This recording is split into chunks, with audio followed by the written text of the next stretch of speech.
Welcome back to Spinning the Past. This is kind of part two.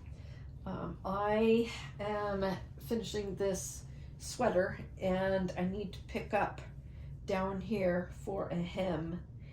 And as this is a 2-ply, but they want me to pick up as a single ply with this Plotulopi, which is a Icelandic lopi wool, but this is unspun. I just feel that it just needs a little bit more oomph, a little bit more strength, and twist adds strength. So I jumped on my spinning wheel, and as I said in the other one, the other video, that when I sit down and I think about what yarn I need to spin, I have to think of, okay, what am I doing with that yarn? And that I have to pick up, and I'll be kind of doing that direction, which is a Z twist. So if I spun it S and then did a Z motion, it would undo that twist. So if I want it to stay Z twist and even have a little bit more strength than my single, then I'm going to do a Z twist, if that makes sense. So you decide. It doesn't have to be, one or the other, but you just need to decide. And I decided for my singles that I'm going to give it a Z twist, which is normally what we use for singles. This is a pretty long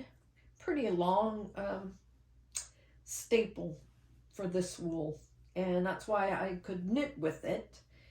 This is a 2-ply, just strands held together. But again, for this, I'm going to do a singles. Now, I haven't done a singles in a long time. And normally I would use like a 4 ratio, but in the move I couldn't find my 4 ratio. So this is 6. That means that my hands need to work a little bit faster than normal. And need to get this going here. All I need is just a little twist, just a little. The longer the fiber, the less twist it needs. So here we go. And you need to work on your tension.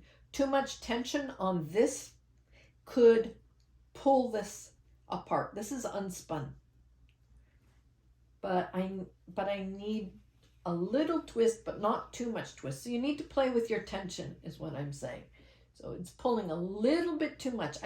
Pulling it is good. Why is it good? Because it means that I'm not sitting out here, and I know some beginning spinners, they just sit out here and treadle, and it gets more spun and more spun, more spun. You only need as much twist as you need. It needs to get on the bobbin. When it gets past here onto the bobbin, then it will stop adding twist. So I am just going to, watch, kind of rip through this really fast.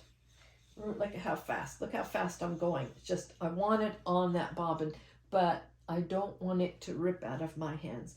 And again, why do I want little twist on it? Because if you're doing a single, especially, if you put too much twist, it's going to, kind of turn into a knot on you, which is hyper twist. You don't want that. So for the Lopi singles that I have spun in the past, it was super, super fast onto that wheel. You just go. Remember, the longer the fiber, the less twists it needs. This here probably has maybe 1.5 twists per inch. Not very much at all, but this is for this particular project. I just need it to have a little bit more structure. Twist adds strength, twist adds strength. And for that hemline, I want it to have a little bit more strength to it down there. There we go. You can see it is, basically it's spinning itself. All I'm doing is regulating the, getting this off this, and just making sure it has enough, making sure that the tension is right. You should never fight with your wheel. You should be able to pull it back out if you need to. But it should be drawing it on just like that with hardly even, this is a machine. It's supposed to help you. That's the whole point of having a spinning wheel. It's supposed to help you with your spinning, because your spinning really takes place between your hands. That's where your expertise. All that this machine knows how to do is twist. That's all. It's just a twisting machine. Okay, so there are parts of this. This is a pin roving. So when they have carded it and they made a pin roving out of it, that right now is where it would go if it were still at the Alafas manufacturer. It would go directly down onto the spindles and to spin. So there's like little standing up spindles, and that's how it gets twist on it. But this is unspun. So that's what I really like about this, is that I can basically kind of have a pin roving and just spin my own yarn from this. I can use this unspun, but I can use this to make a single. I can make this, I knitted it with a 2-ply. You can do a 3-ply, 4-ply, because it's really easy to spin with a pin roving because there's no drafting. So it just goes on.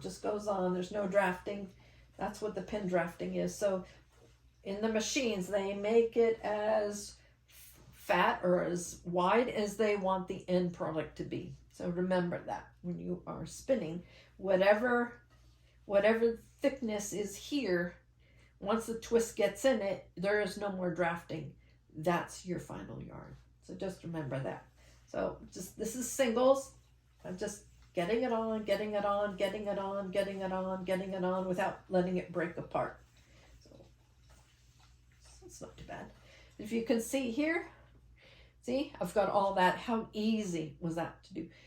So if you ever get this product, right now it's kind of all sold out. Don't know why, but I'm talking about Alafas in my first podcast on my YouTube channel, not the YouTube channel, but I'm having a podcast, the same name, Spinning the Past. I want to talk about Alafas. I use a lot of this Icelandic. I tend to like it. It's very light, but very warm, and I'm really cold. And as we got a blizzard coming, I'm kind of under time pressure to get that turtleneck finished. I have to do the hem and I have to do the sleeves. So you see, if you can get pin roving, and some places allow you to buy pin roving, but it spins itself practically. And again, because I don't need a lot of twist in it at all, as you can see, it's already a yarn. As soon as it has twist, it has a yarn. It is a yarn. See, it doesn't come apart. But here, this does come apart. Let me use here to show you how fragile this is. So there's no twist in this. So when you're knitting, if you pull too hard, it could get thin, and then you'll have to kind of splice. But in the pin roving, all it needs is just a little twist, just to give it a little structure. That's all I'm looking for, a little structure. Just a little. How easy is this, huh? So consider that you can sort of spin your own yarn from pin roving, especially if you're using a long fleece fiber like an Icelandic. A lot of the long fibers, Cotswolds, I would say Lincolns, they tend to be coarser, but they, those are just hardly any twist. And because it needs hardly any twist, you just get it on that bobbin so fast. It's really, really fast spinning. So give some of the long wools a try, we think. Anyways, I think that'll be enough. One more little tip. So when I get to the end, I will kind of, at this point, add a little extra twist. See, I know it's kind of hyper twisting. How do I know? because it's I can see it. I can see the twist angles, and I can kind of see it kind of wants to curl, do that little pigtail on itself. But the reason I do that is that when it goes over here, it's going to lose twist. So when it gets on the bobbin, it's already lost some twist, especially with low twist yarns that you spin. So I hope this has been helpful for you. You could see how easy it is to quickly do a singles with this Plotulopi, or the other video was on a 2-ply, or you could do a 3-ply. It's just really quick, but the longer the fibers, the less twist it needs. And because this is a 6 ratio, I would use a bigger ratio, but I couldn't find it. But you need the highest or the lowest ratio, the low. So you want a low number. So that's what you're looking for. This is a 6-to-1. I know this is a 6-to-1. Means this spins around 6 times for one complete revolution. As opposed to this. This is a 12. This will go around 12 times for one complete revolution. That adds more twist. So it's kind of counterintuitive. So think of it, 6, the ratio 6 is like 6 twists per inch.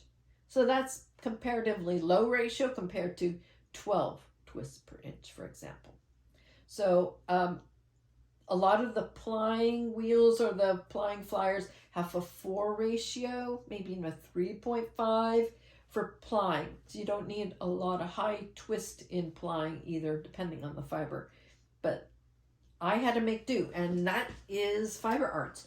You see a need. Okay, I need a stronger yarn for this, a single here. What can I do? So I'm using this that I used for the sweater, and I'm like, okay, let me get to the wheel. I can easily spin a single. Well, what direction do I want to spin the single? Okay, well, because I'm doing this direction with picking up my stitches and everything, I'm going to be having a Z twist.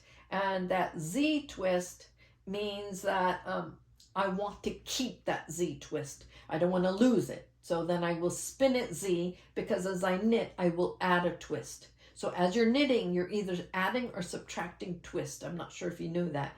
The same way with crochet, you're adding or subtracting twist. And you just kind of get to know that after a while, what twist direction you're adding or subtracting. But anyways, going on far too long. Just want to do a really quick video. Got a spinning wheel, you got your knitting project.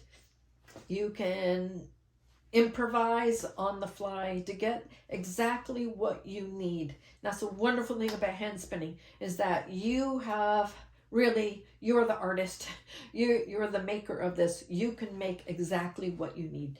And that's what I needed for this. I needed to make a single with just a little bit of twist to hold it together. And for this hem right there. So thank you for joining me today on Spinning the Past.